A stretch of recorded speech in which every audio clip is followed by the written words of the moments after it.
That's really cheap. Today we are going to drop off the GT4 RS. Hopefully we'll get it done in like 2 weeks. Yeah. And then it's assembly time. Yeah, finally. And hopefully. Yeah, stay tuned. Cheers.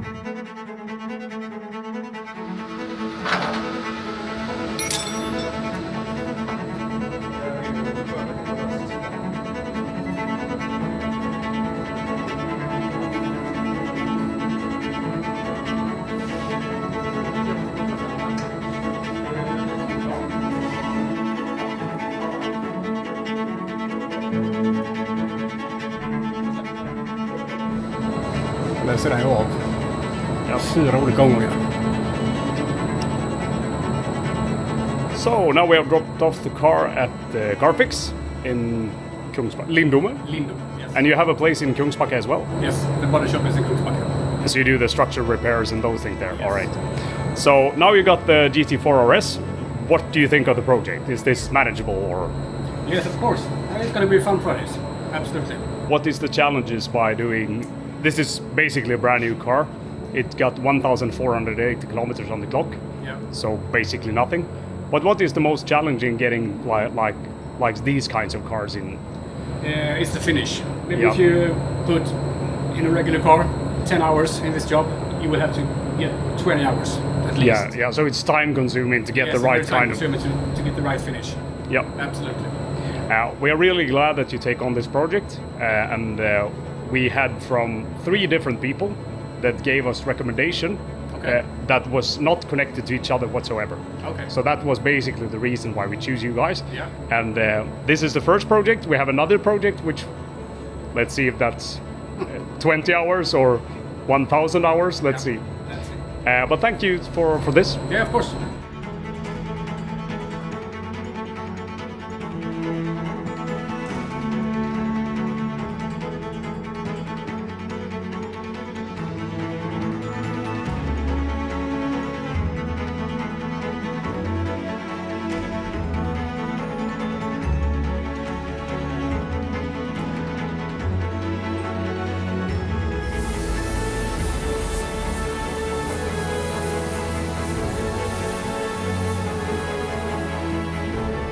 The paintwork turned out really well.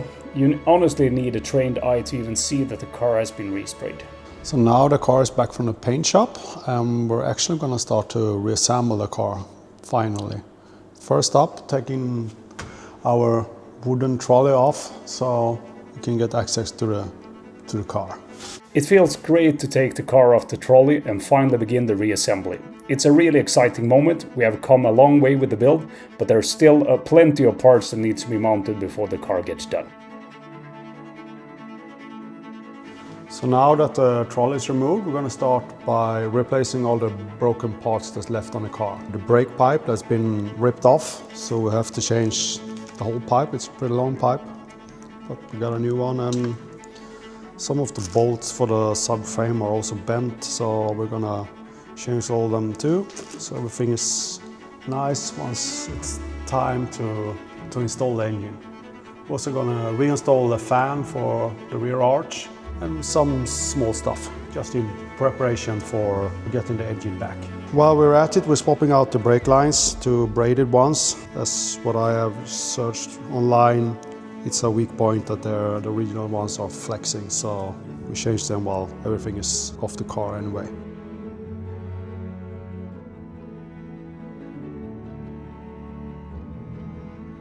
So here we have the rear heat shield, which we have corrected as good as we could. It had some small dents, but I think now it's good enough to go back.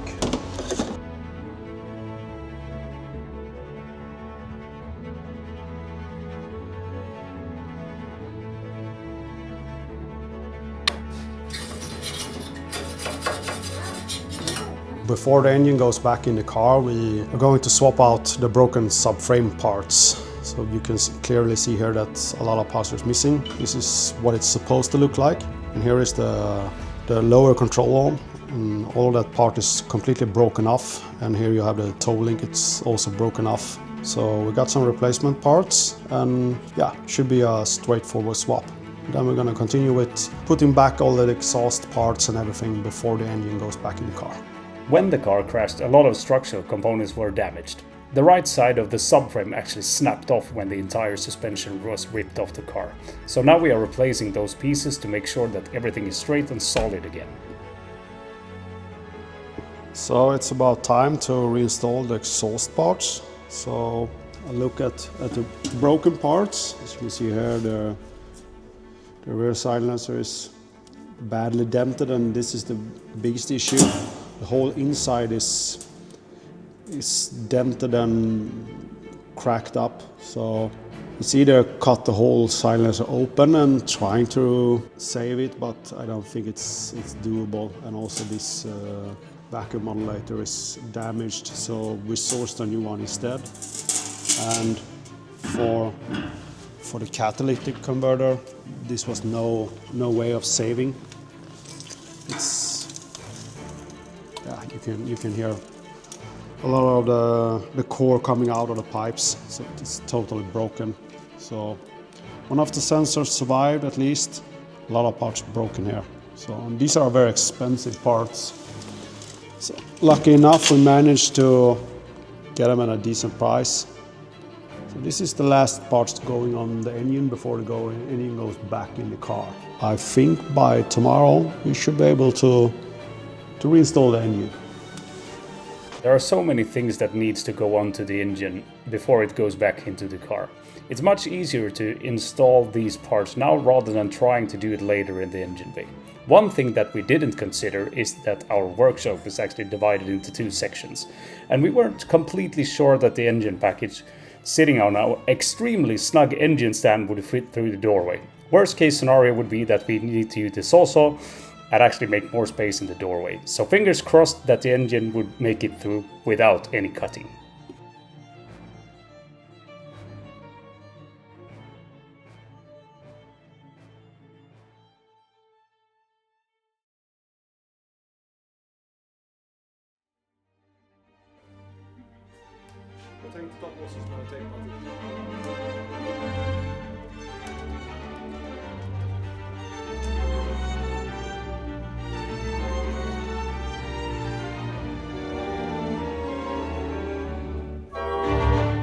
Luckily the engine made it through the doorway, and after a lot of wiggling, adjusting and pulling it back and forth, we finally got it in place. But that didn't go exactly according to plan.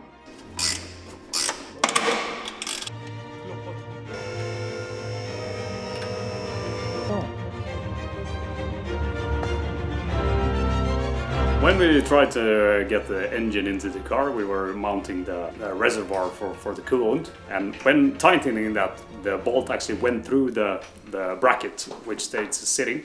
So now we are trying to resurrect the mount, but let's see how it goes.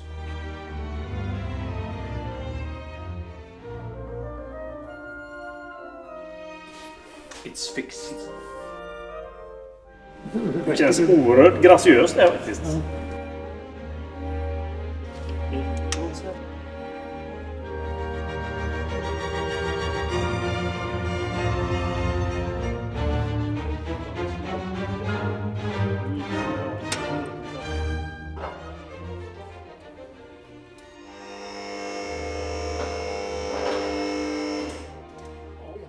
So, wait a minute.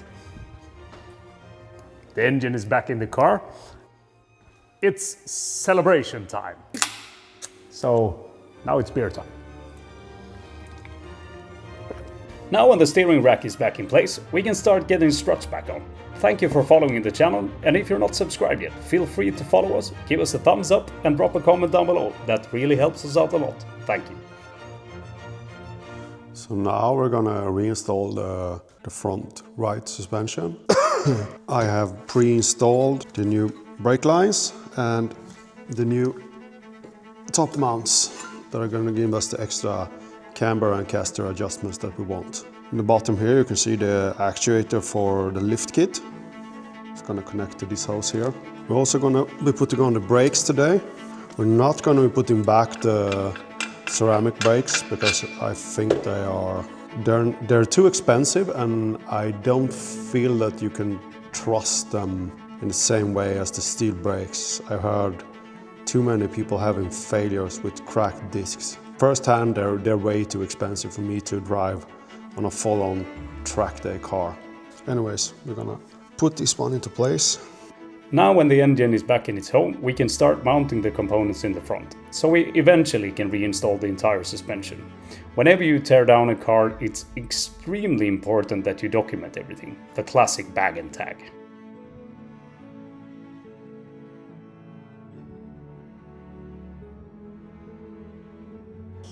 With this being the spherical bearings everywhere, they're very precise.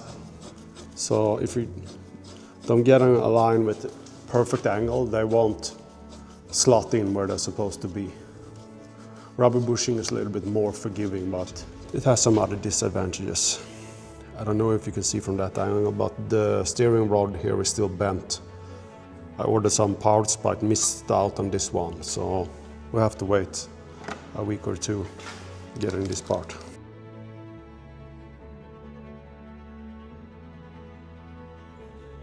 I think we're gonna start with having the sway bar set in medium at the front.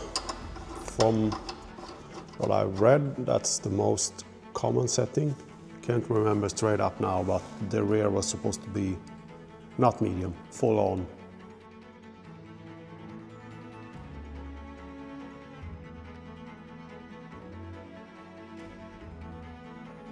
So now we're going to be installing the brakes. As I mentioned before, we're going to be running PFC brake discs and PFC pads. I actually bought this set slightly second-handed because even the PFC discs and pads they're not cheap either. I think it's around 7,000 euros for a set. And in comparison to the ceramics, that's really cheap. So that's where we're going to be installing these ones. They're the same sizes as the factory ceramics. 410 millimeters in front and I think 390 in the rear. One thing I noticed when I took the discs out is that they don't have the small hole for the little screw that's holding the disc. That's probably due to they only have one bell house that fits cars with center locks and without center locks. So there's bigger holes for the pegs, and that's why they skipped out the small screw that's holding it together. But it's not going to be a problem as long as the caliper and pads are on. When I took the original ceramic pads out, I managed to break the rear sensor, of course. Small plastic parts fell off of it, so I have to order a new one. There's no problem mounting it when the caliper is on the car. I also need to think about if they're gonna survive either way. Because all of my other cars where I have the rear sensors on, they have been melting and been dysfunctional. So then you're gonna end up with just seeing the light all the time on the car. So I'll have to figure it out whether to... I'm gonna buy new ones, but I'm not really sure if I'm gonna mount them or if I'm just gonna zip tie up these old ones in order to have the light not on. But we'll see about that. The brake calipers are really massive there.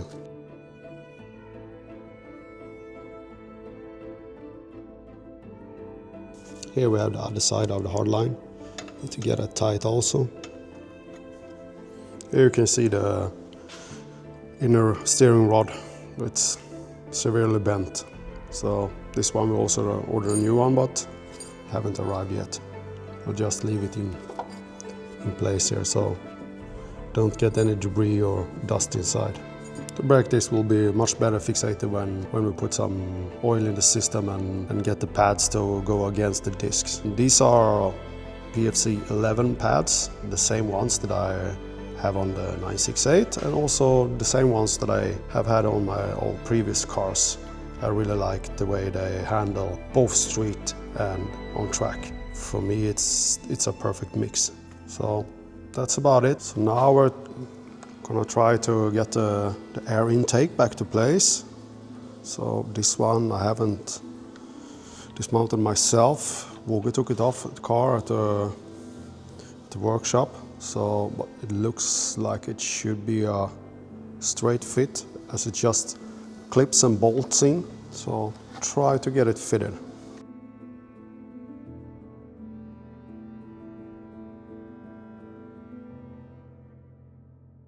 Now this episode has come to an end. Thanks for watching. Please subscribe to the channel and hit that thumbs up, and see you next time.